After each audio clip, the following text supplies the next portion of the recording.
MTV news Kannada ವಾಹಿನಿಗೆ ಸ್ವಾಗತ. ಚಾಮರಾಜನಗರ ಜಿಲ್ಲೆ ಹನ್ನೂರು ವಿಧಾನಸಭಾ ಕ್ಷೇತ್ರದ ಉಡುತೊರೆಹಳ್ಳ ಜಲಾಶಯದಿಂದ 12,000 ಎಕರೆ ಅಚ್ಚುಕಟ್ಟು ಪ್ರದೇಶಕ್ಕೆ ನೀರು ಹರಿಸುವ ಯೋಜನೆಗಾಗಿ ಬಜೆಟ್ನಲ್ಲಿ ಪ್ರಕಟಿಸಿರುವುದನ್ನು ಸ್ವಾಗತಿಸಿದ ಕ್ಷೇತ್ರದ ಶಾಸಕರ ಬೆಂಬಲಿಗರು ಪಟಾಕಿ ಸಿಡಿಸಿ ಸಂತಸ ವ್ಯಕ್ತಪಡಿಸಿದ್ದಾರೆ. ಚಾಮರಾಜನಗರ ಜಿಲ್ಲೆಯ ಹನ್ನೂರು ಪಟ್ಟಣದ ಹೃದಯ ಭಾಗದಲ್ಲಿ ಜಮಾಯಿಸಿದ ಶಾಸಕ ಎಂಆರ್ ಮಂಜುನಾಥ್ ರವರ ಬೆಂಬಲಿಗರು ದಶಕಗಳ ಕಾಲದಿಂದ ನೆನೆಗುದಿಗೆ ಬಿದ್ದಿದ್ದ ಉಡುತೊರೆಹಳ್ಳ ಜಲಾಶಯ ಯೋಜನೆಯ ಬಗ್ಗೆ ಮುಖ್ಯಮಂತ್ರಿಗಳೊಂದಿಗೆ ಚರ್ಚಿಸಿ ಯೋಜನೆಯನ್ನ ಬಜೆಟ್ನಲ್ಲಿ ಸೇರ್ಪಡೆ ಮಾಡಿ 490 ಕೋಟಿ ರೂಪಾಯಿ ಅನುದಾನವನ್ನ ಮೀಸಲಿರಿಸುವುದಕ್ಕೆ ಇಂದು ಇದೇ ಸಂತೋಷದಲ್ಲಿ ಸಿದ್ದರಾಮಯ್ಯ ಅವರ ಅಭಿಮಾನಿ ಬಳಗ ಪಟಾಕಿ ಸಿಡಿಸಿ ಸಂಭ್ರಮಿಸಿದ್ರು. ಈ ನಡುವೆ ಕೆರೆಗಳಿಗೆ ನೀರು ಹರಿಸುವಂತೆ ಅಜ್ಜಿಪುರದಿಂದ ಬೆಂಗಳೂರು ತನಕ ಪಾದಯಾತ್ರೆ ಮೂಲಕ ಬೆಂಗಳೂರಿಗೆ ತೆರಳಿದ ರೈತರು ಖುದ್ದಾಗಿ ಮುಖ್ಯಮಂತ್ರಿಗಳಿಗೆ ಭೇಟಿ ಕೊಟ್ಟು ಆಗ್ರಹಿಸಿ ಮನವಿ ಸಲ್ಲಿಸಿದ್ರು. ರೈತರ ಸಮಸ್ಯೆಯನ್ನ ಅರಿತ ಮುಖ್ಯಮಂತ್ರಿ ಸಿದ್ದರಾಮಯ್ಯ ಅವರು ಬಜೆಟ್ನಲ್ಲಿ ಉಡುತೊರೆಹಳ್ಳ ಯೋಜನೆಗೆ ಅನುದಾನ ಮೀಸಲಿಟ್ಟಿದ್ದಾರೆ. ಇದನ್ನ ಗಮನಿಸಿದ ರೈತ ಸಂಘಟನೆಗಳು ಸ್ವಾಗತಿಸಿ ಮುಖ್ಯಮಂತ್ರಿಗಳಿಗೆ ಅಭಿನಂದನೆ ಸಂಭ್ರಮಿಸಿದ್ರು. ಹನೂರು ತಾಲೂಕಿನ ಎಲ್ಲ ಹಳ್ಳಿಗಳು ಹಲವಾರು ವರ್ಷಗಳಿಂದ ಮಳೆ ಇಲ್ಲದೆ ಅಂತರ್ಜಲ ಕುಸಿತವಾಗಿದ್ದು ಕುಡಿಯ ನೀರು ಸಹ ಹಾಹಾಕಾರ ಉಂಟಾಗಿರೋದ್ರಿಂದ 2021-22 ಹನೂರು ಭಾಗದ ಕೆರೆ ಕಟ್ಟೆಗಳನ್ನ ತುಂಬಿಸ್ಬೇಕಂತ ಹೇಳಿ ಕರ್ನಾಟಕ ರಾಜ್ಯ ರೈತ ಸಂಘ ಹೋರಾಟ ಮಾಡುವಂತ ಸಂದರ್ಭದಲ್ಲಿ ಬಿಜೆಪಿ ಸರ್ಕಾರ ಅವತ್ತು 180 ಕೋಟಿ ರೂಪಾಯಿ ಅನುದಾನವನ್ನ ಡಿಪಿಆರ್ ಮಾಡಿತ್ತು. ಆದರೆ ಅನುದಾನ ಕೊಟ್ಟಿರಲಿಲ್ಲ. ಈಗಿನ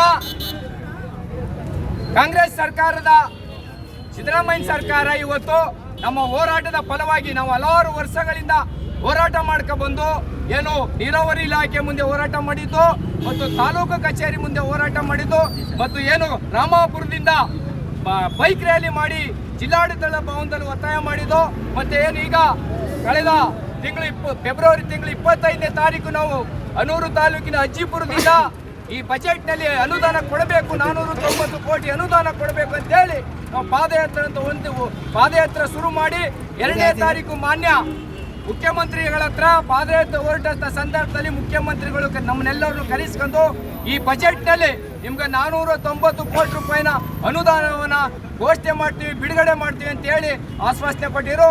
ಅದೇ ತರ ಇವತ್ತಿನ ಬಜೆಟ್ನಲ್ಲಿ ಮಾನ್ಯ ಮುಖ್ಯಮಂತ್ರಿಗಳು ಅನುಮೋದನೆ ನೀಡಿದ್ದಾರೆ. ತಕ್ಷಣ ಹಣ ಬಿಡುಗಡೆ ಮಾಡಿ ಯೋಜನೆಯನ್ನು ಶುರು ಮಾಡಬೇಕು ಅಂತ ನಾವು ಸರ್ಕಾರ ಒತ್ತಾಯ ಮಾಡ್ತಾ ಈ ಒಂದು ಹೋರಾಟದಲ್ಲಿ ಹಲವಾರು ಸಮಯ ಇದೆ. ಈ ಕ್ಷೇತ್ರದ ಶಾಸಕರಾದ ಮಂಜುನಾಥ್ನವ್ರಿಗೂ ನಾವು ಅಭಿನಂದನೆ ಸಲ್ಲಿಸ್ತೀವಿ ಮತ್ತು ಈ ಜಿಲ್ಲೆಯ ಉಸ್ತುವಾರಿ ಸಚಿವರಾದಂಥ ವೆಂಕಟೇಶ್ನವ್ರಿಗೂ ನಾವು ಅಭಿನಂದನೆ ಸಲ್ಲಿಸ್ತೀವಿ. ಮಾಜಿ ಶಾಸಕರಾದಂಥ ನರೇಂದ್ರ ಅವ್ರಿಗೂ ಸಹ ಅಭಿನಂದನೆ ಸಲ್ಲಿಸ್ತೀವಿ. ಮತ್ತು ಈ ಒಂದು ಪಾದಯಾತ್ರೆಯಲ್ಲಿ ಮಳವಳ್ಳಿ ತಾಲೂಕು ರೈತ ಸಂಘ, ಮದ್ದೂರು ತಾಲೂಕು ರೈತ ಸಂಘ, ರಾಮನಗರ ಜಿಲ್ಲಾ ರೈತ ಸಂಘ, ಎಲ್ಲಾ ರೈತ ಸಂಘ, ಕರ್ನಾಟಕ ರಾಜ್ಯ ರೈತ ಸಂಘ ನಮಗೆ ಬೆಂಬಲ ಕೊಟ್ಟಿದ್ದಾರೆ. ಮತ್ತು ರಾಜ್ಯಾಧ್ಯಕ್ಷರು ನಮ್ಮೆಲ್ಲರ ಬೆಂಬಲವಾಗಿ ನಿಂತು ಮುಖ್ಯಮಂತ್ರಿಗಳ ಜೊತೆ ಮಾತುಕತೆ ಮಾಡಿಸಿರೋದ್ರಿಂದ ರಾಜ್ಯಾಧ್ಯಕ್ಷರು ಸಹ ನಾವು ಅಭಿನಂದನೆ ಸಲ್ಲಿಸ್ತೀವಿ. ಈ ಯೋಜನೆ 490 ಕೋಟಿ ರೂಪಾಯಿ ಘೋಷಣೆ ಮಾಡಿದರೆ ಸರ್ಕಾರ ಈಗಲಾರು ಹಣ ಬಿಡುಗಡೆ ಮಾಡಿ ತಕ್ಷಣ ಈ ಭಾಗದ ಎಲ್ಲ ಕೆರೆ ಕಟ್ಟೆಗಳನ್ನ ತುಂಬಿಸ್ಬೇಕು ಅಂತ ಹಣ ಬಿಡುಗಡೆ ಮಾಡಬೇಕಂತ ಒತ್ತಾಯ ಮಾಡ್ತಾ ಇದ್ದೀವಿ. ನಮ್ಮ ಹನೂರು ಕ್ಷೇತ್ರಕ್ಕೆ ಉತ್ತರದಿಂದ ಮಾದೇಶ್ವರ ಪಾದಯಾತ್ರೆ ಬಂದು ಪವಾಡ ಪುರುಷರಾದ್ರು. ಹಾಗೇನೆ ಶ್ರೀ ಮಂಜುನಾಥ್ ಅವರು ಬೆಂಗಳೂರಿಂದ ಬಂದು ಪವಾಡ ಪುರುಷರಾಯ್ತವ್ರೆ. ಇಲ್ಲಿ ರೈತ ಬಾಂಧವರು ಇರ್ಬೋದು, ಇನ್ನೂ ಇತರ ಜನಗೆ ಆಗ್ಬೋದು, ಎಲ್ಲರಿಗೂ ಮೊದಲನೇ ಬಾರಿಗೆ ರಾಮನಗುಡ್ಡೆಗೆ ನೀರು ತಂದುಕೊಟ್ರು. ಈಗ 490 ಕೋಟಿ ಅನುದಾನದಲ್ಲಿ ಉಡ್ದರ ಡ್ಯಾಮ್ಗೆ ನೀರು ತಂದು ಬುಡೋ ಯೋಜನೆಗೆ ಇವತ್ತು ಸಚಿವ ಸಂಪುಟದಲ್ಲಿ ಮಂಡನೆ ಆಗಿದೆ. ಆದ್ರಿಂದ ನಮ್ಮ ಹನೂರು ಕ್ಷೇತ್ರದ ಜನರು ಎಲ್ಲ ಭಾಗ್ಯವಂತರು. ಈ ಪುಣ್ಯಾತ್ಮ ಮಂಜುನಾಥ್ ಅವರು ಬಂದು ನಮ್ಮ ಕ್ಷೇತ್ರನ ಪಾವನ ಮಾಡಿದ್ದಾರೆ.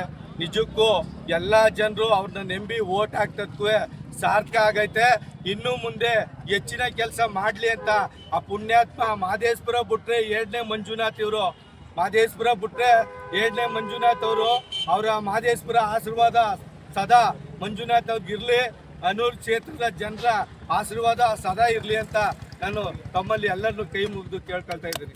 ಅಧಿಕಾರ ಎಂಆರ್ ಮಂಜುನಾಥ್ ಅಣ್ಣನವರು ಈ ದಿನ ನಮ್ಮ ಕ್ಷೇತ್ರದ ಸಮಗ್ರ ನೀರಾವರಿ ಯೋಜನೆಗೆ ಮಹತ್ಕರವಾದ ಒಂದು ಯೋಜನೆ 490 ಕೋಟಿ ಉಡುತೊರೆಹಳ್ಳ ಯೋಜನೆಯನ್ನ ಜಾರಿಗೊಳಿಸುವುದರಲ್ಲಿ ತಮ್ಮದೇ ಆದ ಪ್ರಮುಖವಾದ ಪಾತ್ರ ವಹಿಸಿ ಇವತ್ತು ಬಜೆಟ್ನಲ್ಲಿ ಸನ್ಮಾನ್ಯ ಶ್ರೀ ಮುಖ್ಯಮಂತ್ರಿ ಸಿದ್ದರಾಮಯ್ಯನವರ ಸಹಕಾರದೊಂದಿಗೆ ಇವತ್ತು ಅನೂರಿಗೆ ಈ ಉಡುತೊರೆ ಹಳ್ಳದ ಯೋಜನೆಯನ್ನು ಜಾರಿಗೆ ತಂದದ್ದಕ್ಕೆ ನಮ್ಮ ಕ್ಷೇತ್ರದ ಸಮಗ್ರ ಜನತೆಯ ಪರವಾಗಿ ಹೃತ್ಪೂರ್ವಕವಾದ ವಂದನೆಯನ್ನು ಸಲ್ಲಿಸುತ್ತಾ ಕ್ಷೇತ್ರದ ಸಮಗ್ರ ಅಭಿವೃದ್ಧಿಗೆ ಹರಿಕಾರರಾದಂಥ ಮಂಜಣ್ಣನವರಿಗೆ ಐಸು ಆರೋಗ್ಯ ಕೊಟ್ಟು ಸಮಗ್ರ ಅಭಿವೃದ್ಧಿ ಅನೂರು ಅಭಿವೃದ್ಧಿಕಾರರಾಗಿ ಅಭಿವೃದ್ಧಿಪಡಿಸಲಿ ಅಂತ ಈ ಸಂದರ್ಭದಲ್ಲಿ ಬಯಸ್ತೀನಿ.